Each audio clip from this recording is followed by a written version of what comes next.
আমার জীবনের সব অঙ্ক আমি মেলাতে পারিনি ঠিকই, কিন্তু আমি চাই তোরা এমনভাবে তৈরি হ যাতে তোরা নিজের জীবনের সব অঙ্ক খুব সহজে মেলাতে পারিস। কি হলো, আপনি হয়ে মাথা ঝুঁকিয়ে আছেন কেন? দেখছি বাবা, দেখছি। বাড়ি গিয়ে দেখবেন। আপনি কতক্ষণ মাথা ঝুঁকিয়ে রাখবেন কি? আমি যাই, কাল আসবো, একটু অসুবিধে হচ্ছে গো। হ্যাঁ দাদু চলো।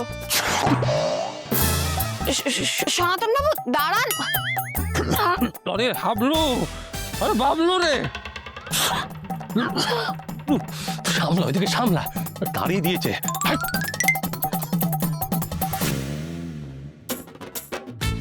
কোথায় কোথায়? হ্যালো গাইস, শহর থেকে আসা নতুন দিদিমণি আমাদের একটা কাণ্ড ঘটিয়ে ফেলেছে। তুমি ফোনটা রাখো, রেকর্ড করছো কেন? ফোন রাখো, ফোন রেকর্ড করছো কেন? দাদু কোথায় গেল? দিদিমণি, ভিডিও রেকর্ডিং তো আমার পেশা, রোজ ভিডিও করতে হয়, ভিডিও না ছাড়লে ওই। আচ্ছা ঠিক আছে, তুমি থামো। লোক, একজন বয়স্ক লোক হঠাৎ করে দৌড়ে চলে গেলেন, এরকম হয় নাকি?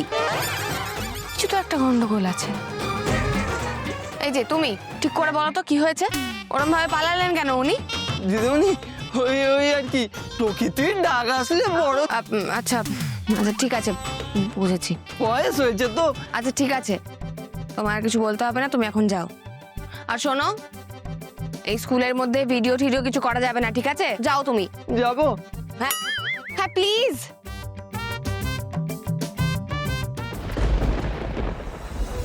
আমার কেমন যেন খোকা লাগছে, কেন লাগছে ঠিক বুঝতে পারছি না।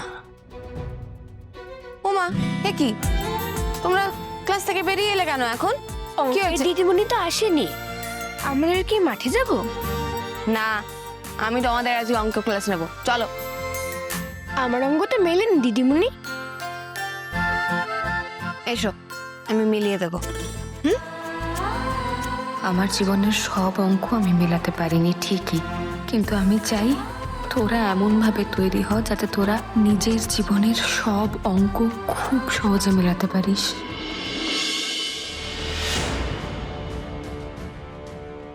তুমি তখন কি বলতে চাইছিলে? তুমি আমাকে আরেকবার বলো, পরিষ্কার করে খুলে বলো। কোন কথাটা গো, আমি বুঝতে পারছি না। এই যে একটু আগে ওই ঘরে বললে। আমি জাস্ট তোমাকে বলতে চাইছিলাম যে আমি অজ্ঞান হওয়ার আগে ভাইকে ওখানে দেখেছিলাম। ভাই হয়তো দেখেছে কে আমাকে মেরেছিল, তারপর আর সত্যি আমার কিছু মনে নেই। এই সমস্ত কিছু সত্যি? তুমি যা বলছো তা? আমি তো বলছি মা, আমি আগেও তোমাকে বলেছি, আমার তো মাথা কাজ করছিল না, আমার কিছু মনে পড়ছিল না।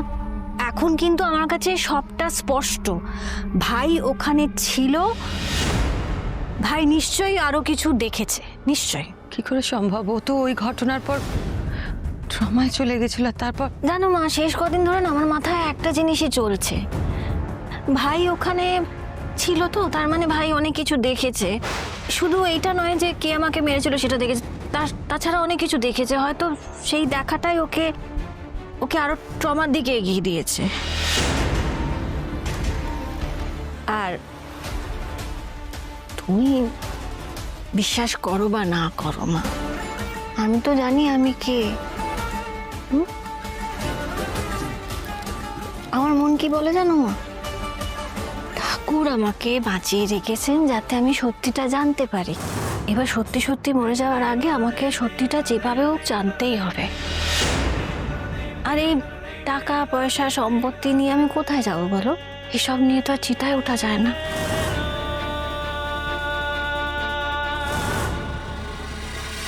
তুমি কোথায় আছো? আমি যে তোমাকে ছাড়া আর কাউকে বিশ্বাস করতে পারছি না। সত্যি মিথ্যে সবকিছু গুলিয়ে যাচ্ছে আমার। কোথায় তুমি?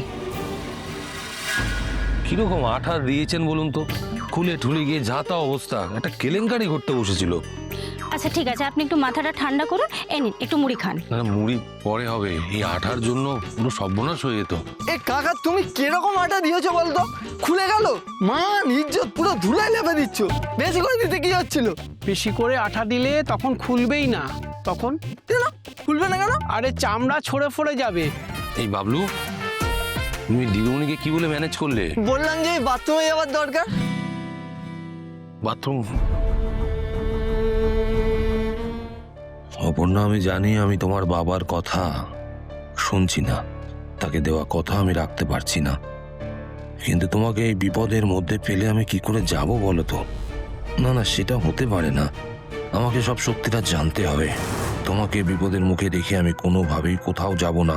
এই রকম একটা বিপদ সংকুল জায়গায় তুমি যে এসে পড়েছো, সেটার জন্য খানিকটা হলেও তো আমিই দায়ী। ঠিক বলেছেন তোমার বাবা, আমিই দায়ী। আমি ছদ্মবেশে তাই তোমার কাছে গেছিলাম।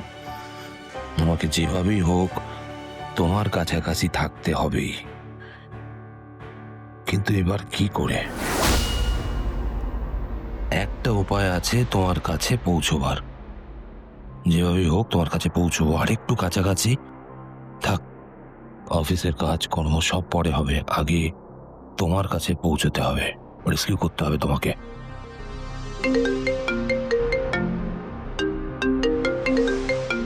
কি মা এখন? হ্যাঁ বলো মা, সব ঠিক আছে? আর্য, তুমি কোথায়?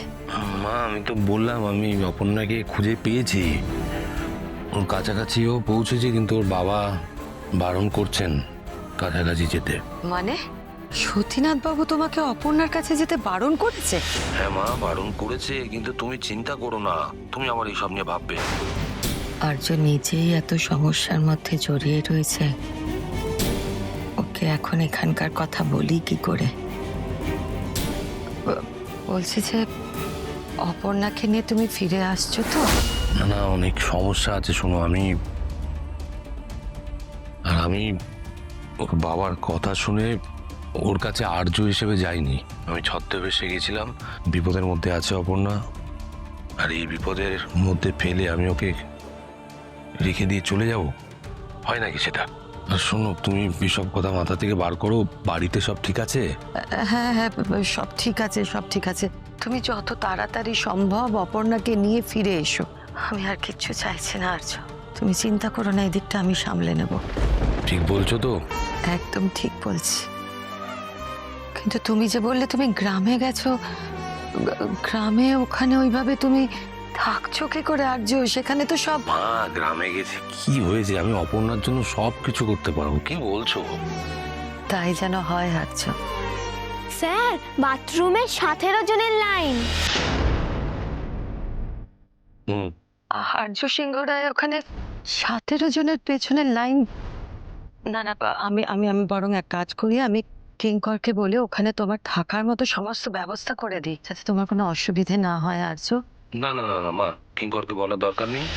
তুমি এইসব কথা মাথা থেকে বের করো, শুধু আশীর্বাদ করো আমি যেন সবটা উতরে নিতে পারি। ঠিক আছে।